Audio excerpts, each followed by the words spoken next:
What is up, Internet? So I want to do a really quick non-Cisco video, a little bit different than what I normally do, mostly because I used to use this program called TrueCrypt. I love TrueCrypt. You could create little encrypted, password-protected containers. It worked in Linux and it worked in OS X and Windows, and they recently got rid of it. And there's some information on TrueCrypt's website about how to do what I'm about to do, but I thought I'd do a really quick video on how to create an encrypted container in Windows. So this is great if you have files that you want to store, make them password protected, hard to get to. And I'm going to show you how to do that with BitLocker, and we're going to create a virtual hard disk with Windows in order to accomplish that.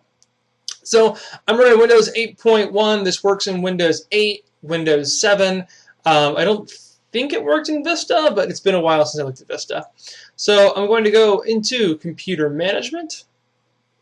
Let's bring that over a little bit. I'm going to go into Disk Management. And in Disk Management, I'm going to right-click and create Virtual Hard Disk, or create VHD. And I'm not going to do a very large VHD. You can do this in gigabytes. The one that I keep on my desktop here is 100 gig, and then on my laptop I have a 50 gig one. But let's just do a 50 megabyte one, just a small VHD to demonstrate how this works. And then you have to place it somewhere. I'll put it on my D drive here, right next to my actual one that I use. We'll call this my demo VHD. We'll save that. We're going to do fixed size, not dynamically expanding. You could try it dynamically expanding. It'll create the VHD faster. I haven't. I like to go ahead and allocate all the disk space all at once because I'm going to encrypt it, but that's up to you. So I press OK here. This should go relatively fast. If you do it in gigabytes, like the one that I had, my 100 gig one took, oh geez, it had to take at least 30 minutes. No, maybe 15-20 minutes to make it on my 7200 drive. It would have done faster on my SSD. My SSD doesn't have a lot of space.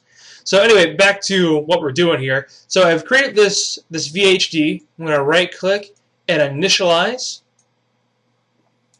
I'll format it really quick. And give it a volume label as demo. Finish. Alright, cool. So then it shows up as an external drive on my computer here, just demo E. You can see most of my 50 meg is taken up just with the file system. But again, it's a demo, so whatever. So we have this 50 megabyte demo drive here. So how do we protect it? Because right now I could just I could detach the VHD, and that's fine, and it's gone from my computer. But if someone wanted to access it, it's that easy. So that's not very secure. So what we can do is we'll go back to my PC. I'll right-click and turn on BitLocker. And I'll say this drive requires a password. And I'm going to give it something super simple. Password 123, because no one ever guesses that. We'll press Next. It's going to ask you to save your recovery key somewhere. To be completely honest, for this sort of thing, I usually just delete the recovery key because I don't care. If I forget the password to it, then I'm okay with losing that secure data because usually it's, it's files that I access on a very regular basis, and I keep the password at a secure password manager. But you can keep the recovery key, save it to a USB drive. You can save it to your Microsoft account if you have your Windows log on linked with your Microsoft account, as Windows really pushes you to do. So I'll save it here. We'll press Next. Start encryption. This should go relatively fast. Hey, the drive's encrypted. So puts this nice little lock logo on there. I'm going to right-click and eject the drive now, and we'll see what happens whenever we try to reattach it.